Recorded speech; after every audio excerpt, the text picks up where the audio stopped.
Welcome all to AK Bio lecture series. At the end of this lecture, you will study what is R banding and how it is differing from the G banding. In the previous classes, you studied what is cell culture, how we can fix the metaphase chromosome on a glass slide, etc. For those details, watch previous videos. You also studied what is G banding, what is G positive and G negative banding, etc. Because of the requirement of the concept here, I just revising what is G positive and G negative bands. The G positive means the dark band region of the chromosome when performing GTG banding, that is AT rich region or heterochromatin region of the DNA. G negative means the light band region of the chromosome when performing GTG banding, that is GC rich region or euchromatin region of the DNA. Keep this point in mind when you study the R banding. For more details of G banding, watch previous videos in this channel. Let's discuss the R banding in detail.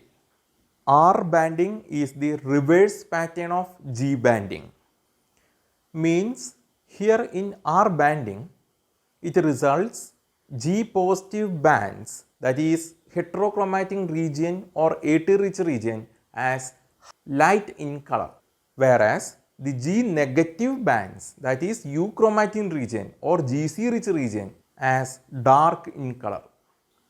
Because of the reverse pattern from the G banding, it is called R banding. Here in this picture, you can clearly distinguish the difference in banding pattern. Here you can see the 14th chromosome here, isn't it? Here you can see the 14th chromosome after G banding and R banding.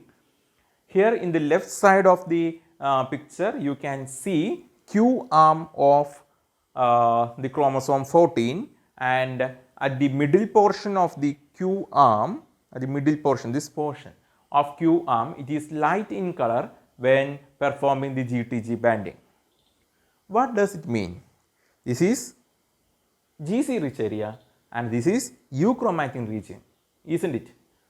But when you look at the right side of the picture, you can see the same 14th chromosome here, isn't it? But it is after R banding.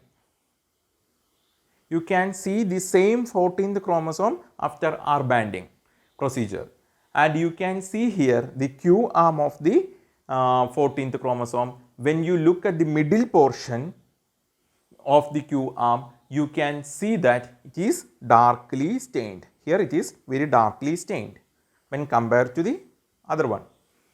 Means in R banding, the G positive bands will be light in color, whereas G negative bands will be dark in color.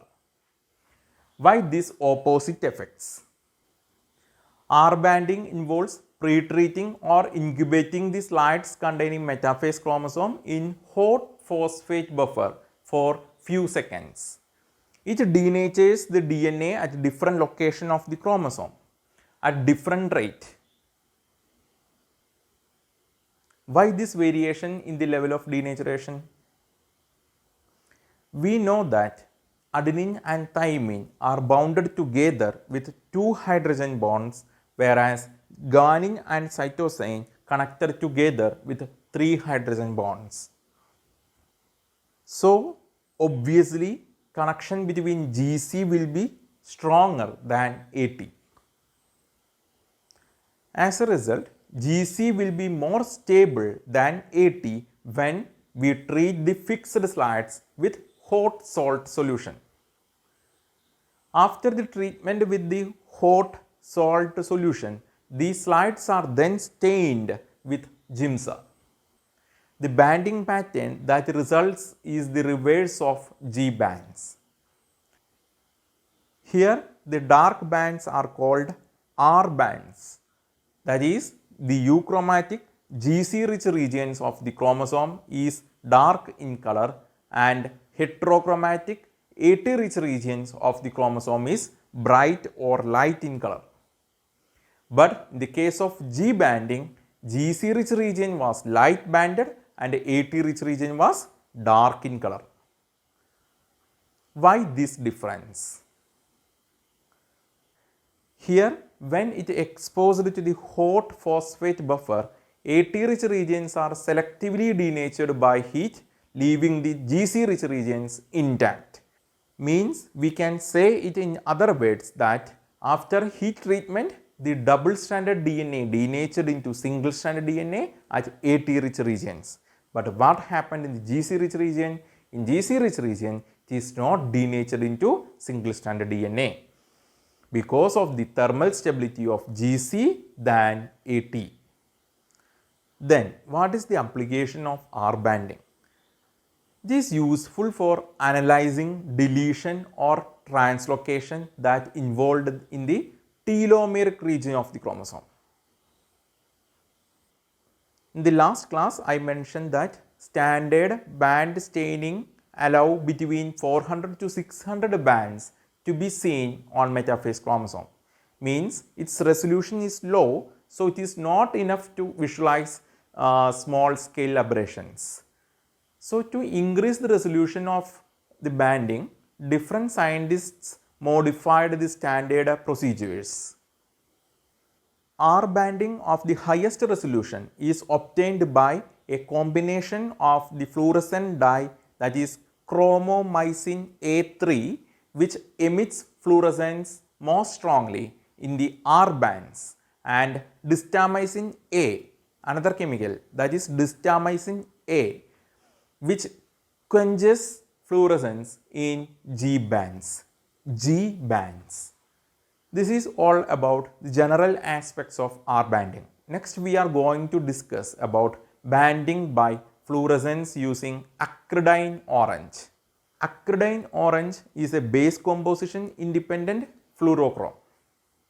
Means it will bind to any bases, that is adenine, thymine, guanine or cytosine, without any affinity difference.